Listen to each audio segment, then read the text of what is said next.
Het is gebruiksvriendelijk, veilig en heeft verschillende handige functies voor zowel particuliere als zakelijke klanten. Het belangrijkste nieuws van Curaçao in het Nederlands. Extra Journaal. Vers van de pers. Welkom bij Extra Journaal. We zijn hier bij marinebasis Parera. En gisteren was hier de minister van Defensie Ruben Brekelmans beschikbaar voor de Curaçaose pers. We hebben met hem gesproken en we zullen later in de uitzending ook wat meer aandacht aan die bespreking met de pers geven. Maar we beginnen met het belangrijkste nieuws. Brekelmans geeft uitleg. De minister van Defensie van Nederland die laat weten dat er nog steeds ruimte is voor samenwerking met Amerika. In de media verschenen de afgelopen dagen berichten dat die zou zijn stopgezet. Maar de minister legde een duidelijk verschil uit tussen het feit dat Curaçao jarenlang met Amerika drugs heeft bestrijd. Dat deden ze door bootjes aan te houden en indien mogelijk ook de opvarenden te berechten en de drugs in beslag te nemen. Daar staat Nederland nog steeds voor open. Maar daarnaast is Amerika met Southern Spare begonnen. Dat is een actie waarbij direct wordt geschoten op vermeende drugsboten. Daar wil Nederland niks mee te maken hebben in de zin dat ze daar niet mee samenwerken met Amerika. Maar dat betekent niet dat er nog steeds een samenwerkingsverband is met Amerika, waarin samen wordt gewerkt bij de bestrijding van drugs. Nederland staat daarvoor open. Op dit moment wordt dat niet uitgevoerd omdat Amerika zo druk is met Southern Spare. Maar er is geen sprake van stopzetting van de samenwerking met Amerika. Aldus de minister van Defensie. En later in de uitzending meer hierover.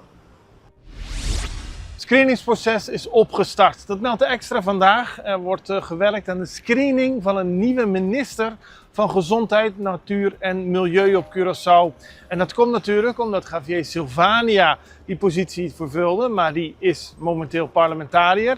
En er is nu een minister die dit tijdelijk heeft overgenomen, minister Roderick Middelhoff, die ook het ministerie van Economische Ontwikkeling heeft. Maar de bedoeling is dat er een nieuwe persoon komt. Wie, dat weten we niet. De Extra weet wel te melden dat het screeningsproces daarvoor al is begonnen.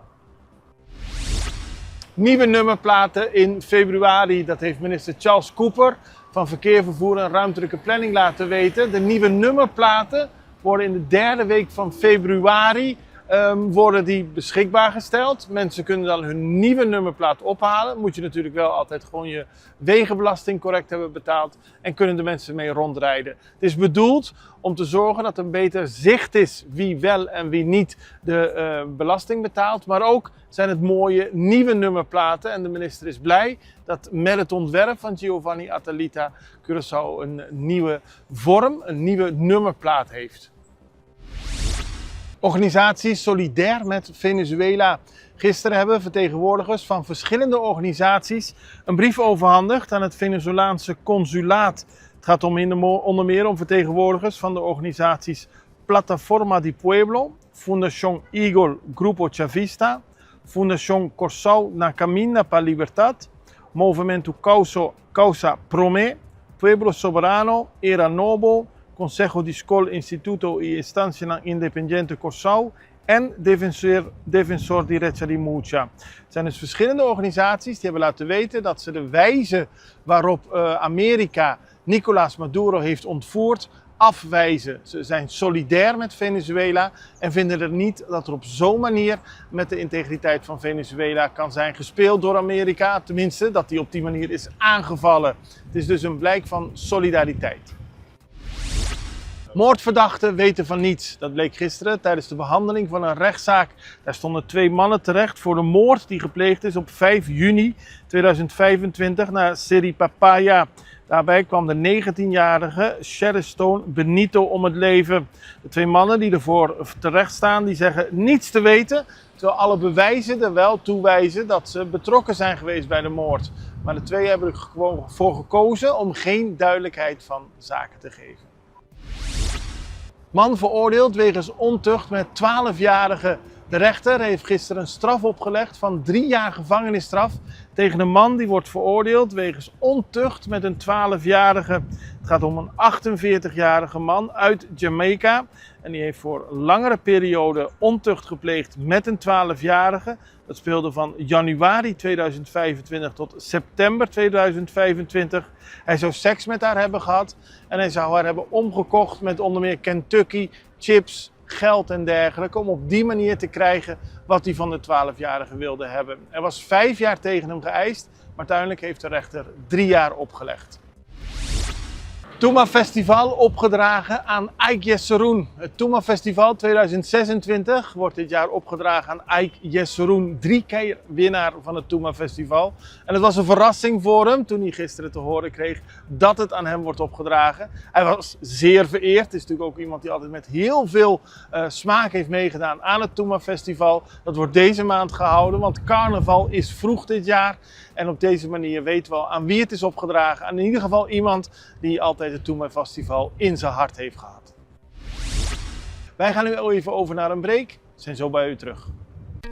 Vida te Mobilier. Ibo merece uma maneira mais fácil para atender bom assunto na bancário.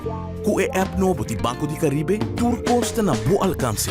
Login fácil, hace transferência rápido e bo saldo sempre na mão. Tudo em solo aplicação. Descargue por the App Store of Google Play, registrado em diz algum passo e começar a explorar a world. Rápido, seguro e desenhar para quadra com boa necessidade. Banco de Caribe. Extra in Nederland. Van Amsterdam tot Arnhem, van Groningen tot Maastricht, Extra is erbij. Volg Extra Digitaal en blijf op de hoogte van de belangrijkste ontwikkelingen in Nederland. Extra Digitaal is te zien op verschillende platforms en kanalen zoals WhatsApp, YouTube, Facebook, Instagram en ook TikTok. Wilt u ons op de hoogte brengen van een evenement of iets doorgeven? Neem contact op via WhatsApp, e-mail, Facebook of bel gewoon 06 1364 2945. Volg of abonneer je op Extra Digitaal. Klik aan en volg ons. Vamos celebrar com Extra su 50 aniversario. Com un tremendo super mega campaña 50 años. Regalando más de 50.000 florines na premio. Entre otros, pasaje y estadía en Holanda para 2 personas. Estadía de Hotel Sandals, microwave, stove, frigidaire, cama, bondi gasolina, bondi comida y hopi más. Premio principal, un auto Kia Picanto. Busca Bocorán Extra tu día, subir de website www.extra.cw y participar para Bota de Suerte! Dan gaan we verder met meer nieuws over Brekelmans, want er was een vruchtbaar overleg over de regionale veiligheid met minister Brekelmans. Dat heeft de regering van Curaçao laten weten. Dat overleg vond gisteren plaats en dat gebeurde in het kader van het werkbezoek van de minister. Tijdens het gesprek kwamen diverse belangrijke thema's aan bod. Maar vooral was van belang dat de minister heeft aangegeven dat de verschillende scenario's zijn doorgelicht, maar dat er op basis van de huidige analyse geen sprake is van een acute externe militaire dreiging voor Curaçao of de omliggende regio. En zoals u ziet op de beelden was het in een prettige sfeer, het gesprek. Brekelmans zelf is nu naar Bonaire. We zijn hier in Otrabanda en we zagen het stationsschip vertrekken. Hij heeft daar de laatste dag van zijn werkbezoek. En om nog even te kijken wat hij allemaal gezegd heeft, gaan we naar de persontmoeting van gisteren. We hebben de introductie van Brekelmans voor u uitgekozen. Met daarna 3 vragen die ik aan hem stelde. Onder meer over die samenwerking met Amerika, maar ook over de vraag: hoeveel militairen staan nu eigenlijk paraat voor onze bescherming, voor onze veiligheid hier op Curaçao? Kijk naar onderdelen van deze persconferentie. Belangrijk voor mij om hier deze week te zijn. Gisteren en vandaag op Curaçao, maar deze week in het Caribisch deel van het Koninkrijk. Het bezoek was al langer gepland, dus in die zin is het toevallig dat ik hier nu ben na de gebeurtenissen van afgelopen weekend. Maar in die zin wel een hele goede timing, omdat ik hier ook kan bespreken met iedereen wat er de afgelopen dagen is gebeurd, hoe dat is ervaren. En ook hoe wij natuurlijk als Defensie daar zo goed mogelijk mee om kunnen gaan en ervoor zorgen dat de juiste voorbereidingen zijn getroffen. Wat belangrijk is om te benadrukken bij alles wat de afgelopen tijd is gebeurd, is dat er geen directe dreiging is geweest vanuit Venezuela richting Curaçao of een van de andere eilanden. Het is de afgelopen maanden niet zo geweest, dat is de afgelopen dagen niet zo geweest en dat is nu op dit moment ook niet het geval. Wat ook belangrijk is om te benadrukken is over de drugsbestrijding, want daar was de afgelopen dagen enige misverstand over. Wij werken met de Amerikanen al jarenlang samen als het gaat om drugsbestrijding. Daar hebben we ook internationale samenwerkingsverbanden voor. Die samenwerking met de Amerikanen binnen die reguliere operaties waarin we drugsmokkel proberen te bestrijden door boten aan te houden en mensen te berechten, die samenwerking loopt gewoon door. Daarnaast heeft de Verenigde Staten een nationale operatie genaamd Southern Spear, waarbij ze ook boten direct uit het water uitnemen. Daar is Nederland niet bij betrokken. Aan die operaties nemen wij als Nederland niet deel. Dus dat is een belangrijke nuance om die heel duidelijk te benoemen. Nou, ik heb vandaag gesproken met premier Pisas, heb ik gesproken met de gouverneur, heb ik ook gesproken met de consul-generaal van de Verenigde Staten. Daarbij hebben we ook teruggeblikt op wat er de afgelopen dagen is gebeurd. Waarbij natuurlijk het feit dat het luchtruim was beperkt op zaterdag, dat heeft impact gehad. Nu is de situatie weer normaal. Wij als Defensie, wij waren ook in de communicatie en in de monitoring, hielden wij natuurlijk alles nauw in de gaten en stonden wij ook klaar. Mochten er tekorten ontstaan, mochten er andere problemen zijn, dat we daar ook ondersteuning in konden bieden. Maar gelukkig, gegeven de korte tijd dat de luchtruimbeperkingen waren, is dat niet nodig geweest. Ik ben eerder vandaag ook op het schip geweest, op de Pelikaan, met de bemanning gesproken, die de afgelopen tijd heel belangrijk werk hebben gedaan op Jamaica.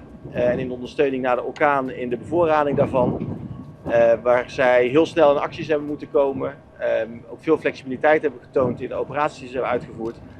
Dus ik heb mijn complimenten overgebracht aan de bemanning. En ook nu weer, de afgelopen dagen, stonden ze ook weer paraat, mocht het nodig zijn geweest, om extra bevoorradingscapaciteit te bieden.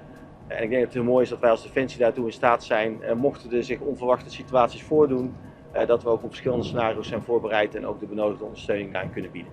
Minister Brekelmans, dank voor uw uitleg. U bent al heel veel ingegaan op de situatie met de drugsbestrijding samen met Amerika. Maar ik heb toch nog één vraag, want de samenwerking blijft bestaan. Informatie wordt uitgewisseld, maar het feit dat tot voor kort Nederland en Amerika samen de zee op gingen om mensen aan te pakken, te arresteren, de drugs in beslag te nemen en daarna voor de rechter te brengen, is nu anders omdat Amerika heeft gesloten om te schieten. Wanneer gaat Nederland weer met Amerika de zee op om daadwerkelijk die drugscontroles uit te voeren? Moet dan Amerika eerst tegen Nederland zeggen, nee, we zullen niet schieten, we zullen ze weer aanhouden net zoals vroeger? Het zijn echt twee separate dingen. Dus de verschillende dingen, dus de samenwerking in het samenwerkingsplan zoals we dat hadden, waarin we informatie uitwisselen, schepen aanhouden en berichten, die samenwerking loopt door. Dus Amerika en Nederland gaan nog steeds de zee op gezamenlijk om drugsbootjes aan te houden? In de praktijk is dat minder, omdat de Amerikanen meer capaciteit inzetten voor hun nationale operatie waarin ze schepen uitnemen. En omdat wij, als het gaat om ons schip, de Groningen, het stationsschip dat we hebben, dat zetten we nu ook meer in voor patrouilles, omdat wij ook doen aan beeldopbouw hier in de regio. Dus in de praktijk, die samenwerking die wij in het verleden met elkaar hadden, die samenwerking loopt door.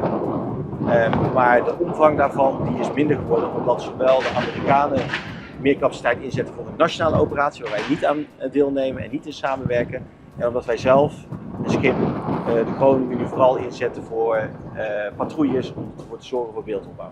Duidelijk. Een andere vraag. U bent minister van Defensie en niet van Oorlog, zoals uw Amerikaanse collega. Dat betekent dat we de Defensie goed op orde moeten hebben. Ik las in de brief van David van Wil, niet in de brief, maar wel in de berichtgeving erover, dat er 800 militairen paraat staan in dit gebied, mocht het nodig zijn om het Koninkrijk te verdedigen. Klopt dat aantal? Want ik las ergens anders weer het aantal van 2000. En volgens mij horen we ze nu, die mensen die ons verdedigen. Maar ik las verschillende 800 en 2000. Hoeveel militairen staan paraat? Het gaat in totaal om ongeveer 1000 mensen. En dan is de vraag, 1000 mensen die hier actief zijn. En dan is het de vraag of dat je bijvoorbeeld wel of niet de marechaussee meerekent en welke eenheid je wel of niet meerekent. Maar als je in zijn totaliteit kijkt, vanuit Defensie zijn hier ongeveer 1000 mensen actief. Mochten zich bepaalde scenario's voordoen, die ik net schetste, bijvoorbeeld dat de bevoorrading langere tijd het probleem is, ja, dan kunnen we ook aanvullende eenheden, aanvullende mensen vanuit Nederland kunnen we hier naar de regio brengen. Maar op dit moment hebben we standaard ongeveer 1000 mensen in het Caribisch deel van het Koninkrijk. Dus hier is ABC-eilanden? Inclusief Sint Maarten, Sint Eustatius en Saba. Dus het Caribisch deel van het Koninkrijk ongeveer 1000 mensen. Dank u. Dan gaan we nog naar internationaal nieuws, want Donald Trump heeft laten weten dat er regelingen worden getroffen voor een ontmoeting met de Colombiaanse president Gustavo Petro in het Witte Huis. Dat is gebeurd nadat de twee telefonisch contact hebben gehad. In een bericht op Truth Social laat Trump weten dat Petro belde om de situatie rondom drugs en andere meningsverschillen die we hebben gehad toe te lichten. Hij waardeerde het gesprek en kijkt er naar uit om Petro te ontmoeten. Enkele dagen geleden dreigde Trump nog met militaire actie tegen het Zuid-Amerikaanse land, dus het kan verkeren. En daarmee zijn we aan het einde gekomen van deze aflevering van Extra Journaal. We zijn er morgen weer en ik hoop u ook. Dag.